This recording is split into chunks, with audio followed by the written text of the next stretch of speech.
Hello everyone, नमस्कार। एक बार फिर से आप सभी का बहुत बहुत स्वागत है लोधा क्लासेस के बीए प्लेटफॉर्म पर। दोस्तों, बीए फर्स्ट ईयर के लिए प्राचीन इतिहास की सीरीज को तो बेसिकली हम कंप्लीट ही कर चुके हैं। कुछ सेशन बचे हुए हैं। तो जिन स्टूडेंट्स ने उस सीरीज को कंप्लीट देखा हुआ है, ठीक है, और जिन स्टूडेंट्स जो अभी तैयारी उन्होंने शुरू की ही है ना, इससे पहले वो कभी पढ़ा ही नहीं था उन लोगों ने, तो उन सभी स्टूडेंट्स के लिए देखिए यार, जिन लोगों ने अभी तक पढ़ा हुआ है ना, जिससे पूरी ईमानदारी से पूरे साल भर से जो पढ़ाई कर रहे हैं, तो उनको तो मैं 15 प्रश्न दे ही रहा हूं, ताकि वो जो सीरीज अभी तक आपने फॉलो की है उसमें सभी टॉपिकों को समझा है। तो उन सभी टॉपिकों में से अब मात्र ये 15 टॉपिक निकाल लीजिए, मतलब 15 प्रश्न निकाल लीजिए। अब सिर्फ आपको इन 15 प्रश्नों का रिविजन लगाना है, क्योंकि आपके एग्जाम आ चुके हैं। क्लियर है? और हाँ, है ना, और जिन्होंने अभी तक नहीं पढ़ाई की है, जो नहीं पढ़ पाए हैं, तो उनसे भी मेरा यही कहना होगा कि ये 15 प्रश्न ठीक से पढ़ लीजिए, अच्छे से इन पर तैयारी कर लीजिए, एग्जाम आपका बेहतर जाएगा। क्लियर है? और बाकी इन मॉडल पेपरों की सफलता के बारे में मुझसे ज्यादा तो आप लोग जानते हैं, क्योंकि एग्जाम आप लोग देते हैं और आप लोगों के द्वारा ही जो है प्रेरित होकर के ही आप लोग जो कमेंट करते हो ना, तो उसी पे प्रेरित होकर के ही मैं ये मॉडल पेपर का ये सेशन लेकर के आता हूं।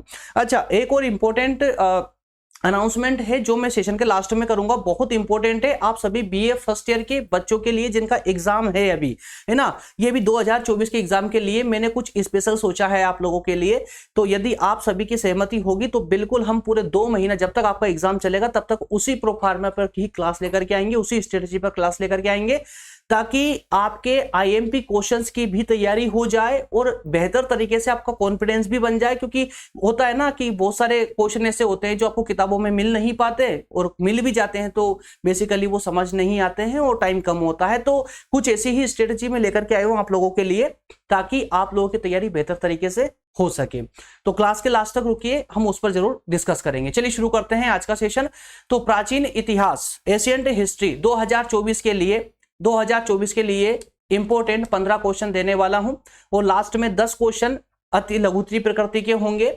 एक बात और बता दूं, जो छात्र 2022-23 वाला मॉडल पेपर देख चुके हैं, है ना, उनका वो थोड़ा सा रिवाइज कर लीजिएगा, देख लीजिएगा कुछ चेंजेस तो नहीं है, क्योंकि बेसिकली अभी तक सिलेबस में कोई चेंजेस नहीं आया है, इसलिए प्रश्नों में भी कोई विशेष चेंजेस देखने को नहीं मिलेगा। क्लियर है?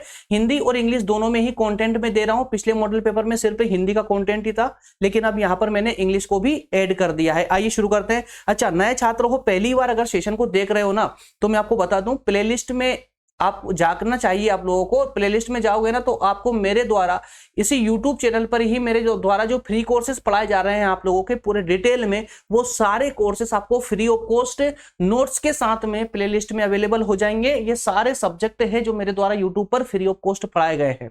ठीक है, पूरे विस्तार से डिटेल में है, बहुत मजा आएगा आप लोगों को पढ़ने पर। एक बार प्लेलिस्ट को जरूर विजिट कीजिएगा। अगर नए छात्र हो तो, पुराने हो तो बताने की आवश्यकता ही नहीं है। चलिए शुरू करते हैं। सबसे पहले मैं क्या बताया आपको मैंने 15 प्रश्न मात्र देखने वाले हैं। एक भी प्रश्न को नजरअंदाज मत कीजिएगा। मैं थोड़ा स्पीड से बोलूंगा ताकि सेशन अनावश्यक रूप से लंबा ना हो। और ये सारे जितने प्रश्न मैं आपको डिस्कस करवाऊंगा ना, हर एक प्रश्न का आंसर मैं आपको पढ़ा चुका हूं। जो डिटेल क्लासेस हुई है मेरी प्राचीन इतिहास की, उसमें सब कुछ पढ़ा चुका हूं ये। ठीक है, चलिए पहला प्रश्न है, इतिहास की अवधारणा, स्वरूप, क्षेत्र एवं महत्व की विवेचना कीजिए। अवधारणा, स्वरूप, क्षेत्र और महत्व में आप जानते हैं मैं क्या बोलने वाला हूं यहां पर। अब ये जो क्वेश्चन होते हैं इनको डिस्कस करवाने किस लिए आता हूं मैं, ताकि इसकी मेन टर्म में आप लोगों को बता सकूं, उसको मार्क कर सकूं। ठीक है ना? तो जहां पर मैं मार्क कर रहा हूं वो क्या है, मेन कॉन्सेप्ट है। ठीक है, प्रश्न की भाषा पर नहीं, प्रश्न के कॉन्सेप्ट पर फोकस कीजिए। इसकी तैयारी करोगे, एग्जाम में कभी कंफ्यूज नहीं होगे। प्रश्न एक ही बार पढ़ने में आपको समझ आएगा। Discuss the concept, nature, scope and importance of history. Clear है? तो इतिहास की आपको अवधारणा, स्वरूप, क्षेत्र और महत्व, ये 4 कॉन्सेप्ट है जिनकी तैयारी आपको करनी है। अथवा में है, इतिहास की विभिन्न अवधारणाओं पर प्रकाश डालते हुए उसके क्षेत्र का वर्णन कीजिए। सेम प्रश्न है, इसमें स्वरूप और महत्व को हटा दिया गया है, अवधारणा और क्षेत्र पूछा गया है अथवा वाले में। ठीक है, कोई डाउट नहीं।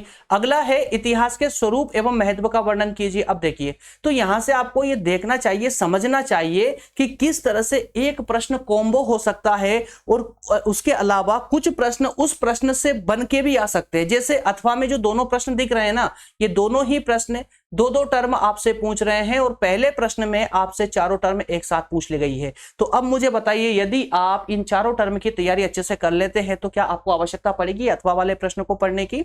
नहीं पड़ेगी। क्लियर हुआ? चलिए नेक्स्ट प्रश्न पर देखते हैं। प्राचीन भारतीय इतिहास के विभिन्न स्रोतों का वर्णन कीजिए। अब वैसे तो यार जितने प्रश्न मैं दे रहा हूं आपको 15 ही प्रश्न मोस्ट इंपॉर्टेंट है, लेकिन अगर उसके ऊपर भी कोई दर्जा है इंपॉर्टेंट का तो प्रश्न नंबर सेकंड पर लगा लीजिए।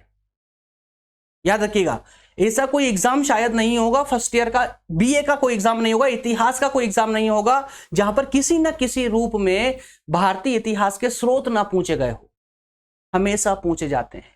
Describe the various sources of ancient history, various sources, ठीक है ना। अथवा में प्राचीन भारतीय इतिहास पर प्रकाश डालने वाले प्रमुख साधनों का वर्णन कीजिए, तो कंफ्यूज होने की आपको आवश्यकता नहीं है।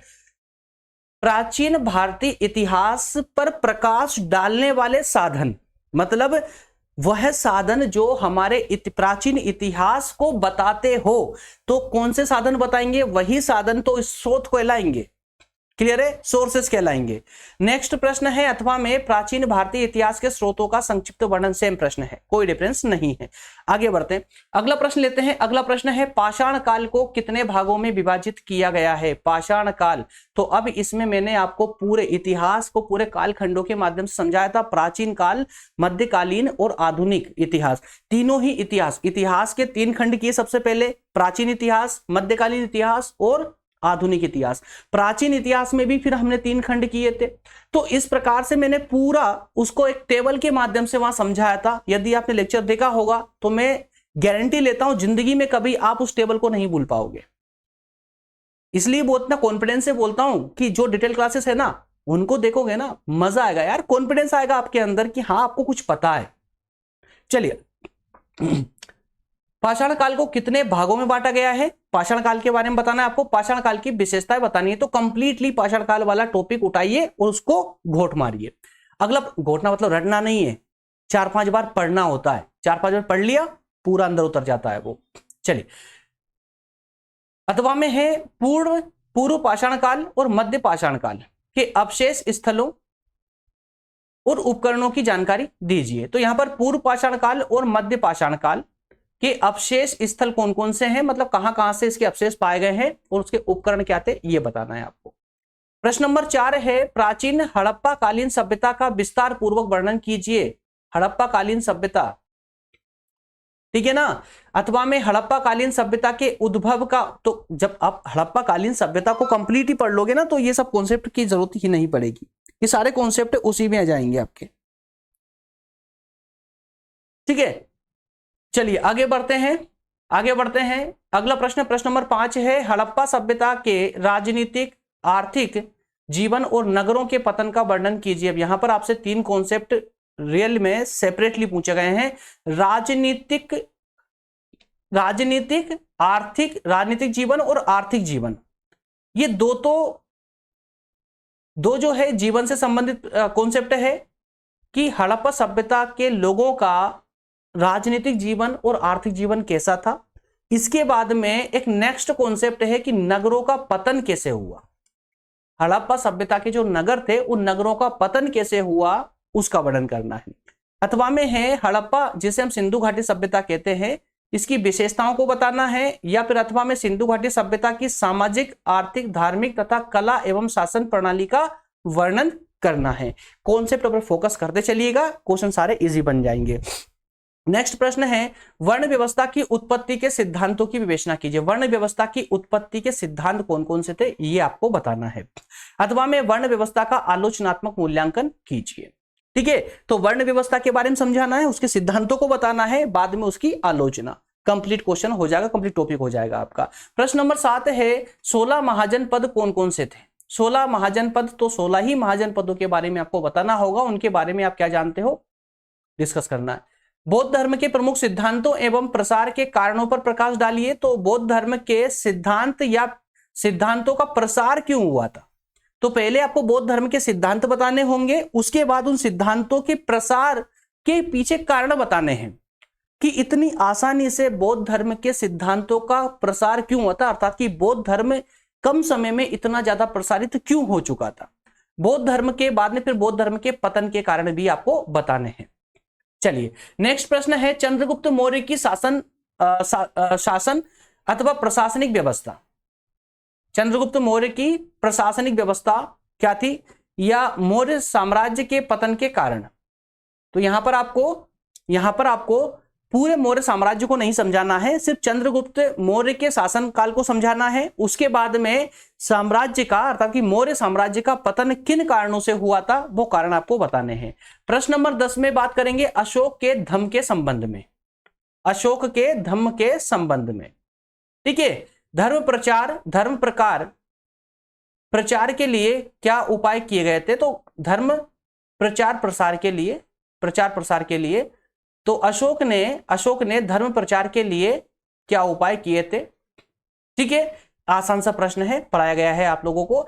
नेक्स्ट है कला की गांधार एवं मथुरा शैली, ये मेन कॉन्सेप्ट है आपका, कला की गांधार और मथुरा शैली।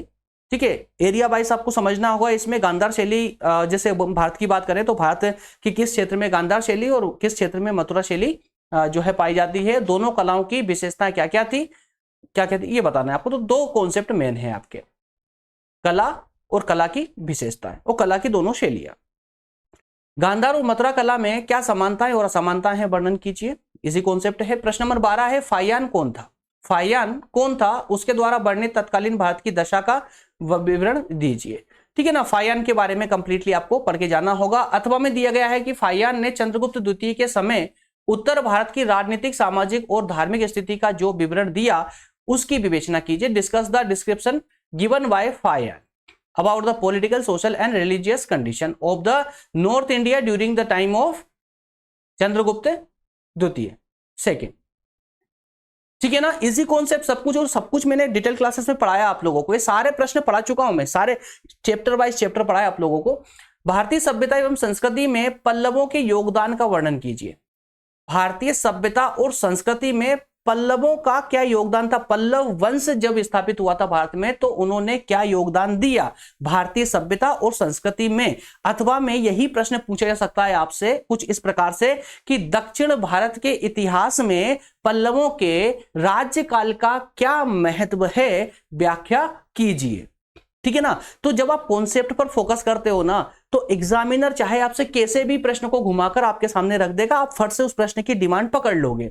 और अगर आप प्रश्न को एनालाइज ठीक से नहीं करोगे तो संभवतः दोस्तों जब एग्जामिनर आपसे प्रश्न पूछता है ना तो सेम टू सेम प्रश्न नहीं देता है, जो आपकी किताबों में छपा होता है ना ऐसा प्रश्न वो कभी नहीं देगा, बल्कि उसमें कुछ फेरबदल करता है और वो जानने का प्रयास करता है कि आपने क्या फोकस होकर वास्तविक रूप से पढ़ा है उस टॉपिक को। यदि उस टॉपिक के बारे में आपको अच्छी जानकारी है तो आप वो चाहे कैसे भी प्रश्न घुमा देगा, आप प्रश्न की डिमांड पकड़ लोगे और उसका सही आंसर करके ही आओगे।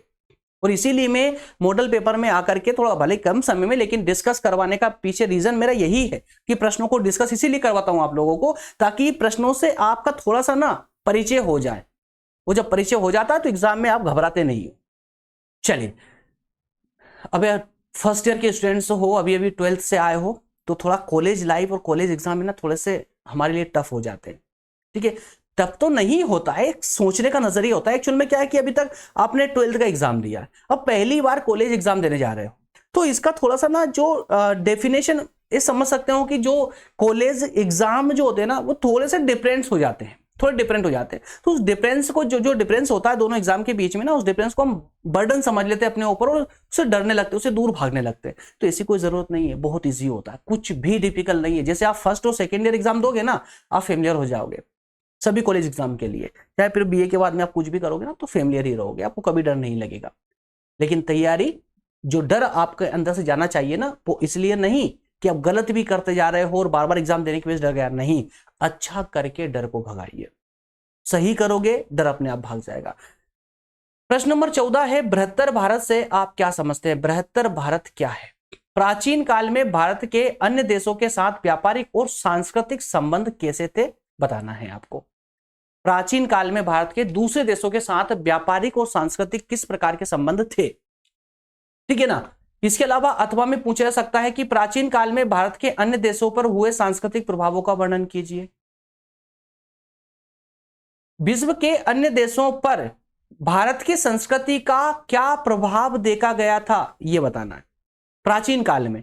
इसके अलावा है दक्षिण पूर्वी एशिया के साथ भारत के सांस्कृतिक संबंध कैसे थे, यह बताना है आपको।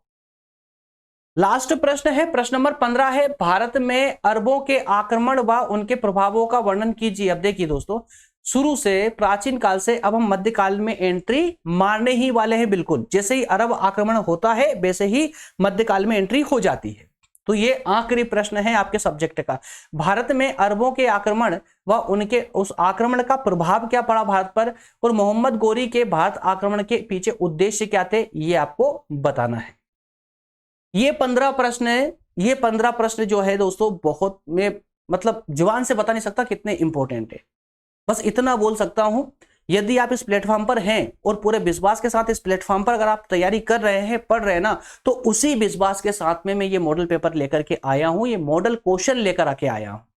इन मॉडल क्वेश्चनों में से एक भी क्वेश्चन मत छोड़िए, पूरी ईमानदारी से 15 क्वेश्चनों की तैयारी कीजिए पूरी ईमानदारी के साथ में। चलिए, इसके बाद में 10 सिंगल कॉन्सेप्ट जो मैं हमेशा देता हूं आप लोगों को, ठीक है ना, समय है तो 10 मात्र सिंगल से कॉन्सेप्ट दे रहा हूं, उनकी भी तैयारी आपको कर लेनी चाहिए। तो क्या होता है, ये सिंगल कॉन्सेप्ट आपके जो दीर्घ प्रकृति के जो 15 प्रश्न हमने डिस्कस किए हैं उनको सपोर्ट करते हैं, ठीक है ना। एग्जाम में ना थोड़ा सा घुमा फिराता है एग्जाम में क्वेश्चनों को, तो घुमाने में हो सकता है कोई कॉन्सेप्ट आपसे वहां छूट जाए ना, तो ये पूर्ति कर देंगे वहां पर आपकी। क्लियर है। चलिए, 16 संस्कार और 4 पुरुषार्थ पहला कॉन्सेप्ट है आपका। 16 संस्कार और 4 पुरुषार्थ पढ़े होंगे आपने संभवतः, ठीक है। इसके अलावा जैन धर्म के प्रमुख सिद्धांत, नेक्स्ट कॉन्सेप्ट क्या है, जैन धर्म के सिद्धांत। नेक्स्ट, भारतीय इतिहास में अशोक एक महान शासक क्यों कहलाता है, अशोक को महान शासक क्यों कहा जाता है, उसके पीछे रीजन बताने हैं, कारण बताने हैं। कॉन्सेप्ट नंबर 4 है, मौर्य युग की कला तथा स्थापत्य की विवेचना कीजिए। मौर्य युग में कला और स्थापत्य का क्या स्थान था, यह बताना है। इसको अथवा में, ये कॉन्सेप्ट अथवा में पूछा जा सकता है कि मौर्य काल के बारे में संक्षेप में बताइए। तो मौर्य काल के बारे में संक्षेप में बताओगे ना, तो कला स्थापत्य रख देना, पूरा मौर्य काल उसी में के अंदर सिमट जाएगा। नेक्स्ट प्रश्न है, शुंग एवं सातवाहन कालीन सांस्कृतिक स्थिति पर प्रकाश डालिए। भाई, जब भारत पर शुंग वंश और सातवाहन वंश का शासन था, उस समय भारत की सांस्कृतिक स्थिति किस प्रकार की थी, ये आपका मेन कॉन्सेप्ट है। कॉन्सेप्ट नंबर 6 है, समुद्रगुप्त को भारत का नेपोलियन क्यों कहा जाता है, समुद्रगुप्त को भारत का नेपोलियन क्यों कहा जाता है। चलिए, नेक्स्ट कॉन्सेप्ट देखते हैं, गुप्तकालीन प्रशासनिक व्यवस्था का वर्णन। गुप्त काल की प्रशासनिक व्यवस्था कैसी थी और गुप्त साम्राज्य का पतन क्यों हुआ, ये 2 बातें अलग अलग पूछी जा रही है आपसे। गुप्त काल की में भारत में जब गुप्तकालीन शासन था तो उस समय प्रशासनिक व्यवस्था उनकी कैसी थी, साथ में उनका पतन क्यों हुआ। इसके बाद में हर्षवर्धन के शासन प्रबंध की क्या व्यवस्था थी। कॉन्सेप्ट नंबर 9 है, प्रतिहारों की शासन प्रणाली, समाज, साहित्य, धर्म एवं कला का वर्णन, ठीक है ना। और लास्ट कॉन्सेप्ट है, चालुक्य कौन थे, ये चालुक्य वंश के बारे में आपको बताना है, इसकी जो 3 शाखाएं हैं उनके बारे में बताना है। इस तरह से ये 10 कॉन्सेप्ट सेपरेटली और 15 क्वेश्चन दीर्घ प्रकृति के, एक भी कॉन्सेप्ट को, एक भी प्रश्न को छोड़ना नहीं है। यदि आप पूरी ईमानदारी से स्टडी कर रहे हैं ना, तो पूरी उसी ईमानदारी के साथ में ना इन मॉडल क्वेश्चनों को 100% कंप्लीट कीजिए, कुछ भी मत छोड़िए इनमें से। चलिए, वैसे अभी आपके एग्जाम में टाइम है, घबराने की आवश्यकता नहीं, इतना समय है कि आप बेहतर तरीके से इस मॉडल क्वेश्चनों की तैयारी बेहतर तरीके से आप कर सकते हो, विद नोट्स की राइटिंग करके भी कर सकते हो, नोट्स बना करके भी कर सकते हो। इसके अलावा आप लोगों के लिए मैंने अभी सोचा है, बहुत सारे स्टूडेंट ऐसे हैं जो नहीं पढ़ पाते किसी कारणवश, और जो पढ़ रहे हैं उनके लिए भी, और जो नहीं पढ़ पाए हैं उनके लिए भी। अब चूंकि दोस्तों 16 तारीख से आप लोगों के एग्जाम स्टार्ट हो रहे हैं, है ना, बीए फर्स्ट ईयर वालों के 16 तारीख से, जहां तक मुझे पता है 16 से एग्जाम स्टार्ट हो रहे हैं। तो मैंने सोचा है कि जिस प्रकार से, जिस डेट के अनुसार आपके एग्जाम हो रहे हैं, उस डेट के ही अकॉर्डिंग सब्जेक्ट को ना मॉडल सब्जेक्ट के रूप में लेकर के आना चाहिए। जैसे आपका पहला पेपर है भारतीय संविधान का, फर्स्ट ईयर वालों के लिए ध्यान सुनिएगा, बीए फर्स्ट ईयर में पहला पेपर आपका 16 तारीख को आई थिंक कि भारतीय संविधान का, इंडियन कॉन्स्टिट्यूशन का है। तो हालांकि उस पर क्लासेस हमारी कंप्लीट हो चुकी है, यदि आप उस क्लास को फॉलो करते हैं तो 5-6 दिन में इजीली कर ले जाओगे उसको, पूरे टॉपिक आपके क्लियर हो जाएंगे, वो एक अलग बात है। इसके अलावा मैं सोच रहा हूं कि 5 लेक्चरों की सीरीज में आप लोगों के लिए लेकर के आऊं। 5 लेक्चरों की सीरीज में हम उन्हीं मॉडल क्वेश्चनों को डिस्कस करेंगे, उनके आंसरों को एज ए टॉपिक डिस्कस करेंगे। जैसे मैंने अभी आपको यहाँ 15 प्रश्न दिए हैं, तो यहां सिर्फ 15 प्रश्न दिए हैं, ज्यादा से ज्यादा मैं इसकी आंसर शीट आपको प्रोवाइड कर दूंगा, तो क्या करोगे आप पढ़ लोगे, पढ़ के हो सकता कंप्लीटली समझ ना आए। यदि आप लोग कमेंट करके मुझे इसकी रिक्वायरमेंट देते हो, डिमांड करते हो कि हाँ सर क्लासेस स्टार्ट कर दीजिए मॉडल पेपर पर, तो हर एक मॉडल पेपर पर मैं 5 सीरीज लेकर आऊंगा, 5 क्लासेस लेकर के आऊंगा, 5 लेक्चर के एक मॉडल पेपर होगा। मतलब मॉडल पेपर में जो 15 क्वेश्चन दिए गए हैं, उन 15 क्वेश्चनों को और 10 कॉन्सेप्ट ये भी अलग से, उन सभी पर हम डिस्कस करेंगे पूरे डिटेल में। अब वो लेक्चर 5 भी हो सकते हैं किस सब्जेक्ट में, किसी में 6 भी हो सकते हैं, किसी में 3 भी हो सकते हैं, जरूरी नहीं है कि सबकी लेंथ एक जैसी होगी। ठीक है, तो अब ये आप लोगों को बताना है कि एग्जाम के अकॉर्डिंग वो सफिशिएंट होगी। वो क्लासेस जो हम लेने वाले हैं, एक 3 क्लास का पैकेज या 5 क्लास का पैकेज जो लेंगे हम क्लासेस का, तो वो पर्याप्त होगी आपके एग्जाम के लिए। इतना डिस्कस हम कर लेंगे, इतना कंटेंट हम ले लेंगे, नोट्स भी आपको मिल जाएगा, क्लासेस भी आप लोग ले लोगे, 100% कॉन्फिडेंट हो जाओगे आप एग्जाम के लिए। ठीक है ना, तो मुझे कमेंट करके आप लोग बताइएगा क्या वास्तविक रूप से आपको भी उतनी ही आवश्यकता है जितना मैं सोच रहा हूं आप लोगों को देने के लिए। ठीक है ना, बताइएगा मुझे कमेंट करके। मिलेंगे अगले सेशन में। क्लियर है यार, पढ़ाई कर रहे हो ना तो पूरी ईमानदारी से करो। ठीक है, पढ़ाई में कंप्रोमाइज नहीं करना चाहिए, बाकी सब में तो आप कर ही रहे हो ना, सारा एंजॉय तो आप कर ही रहे हो, तो पढ़ाई में फिर कंप्रोमाइज क्यों। ओके फ्रेंड्स, मिलते हैं नेक्स्ट सेशन में। बहुत धन्यवाद, थैंक यू।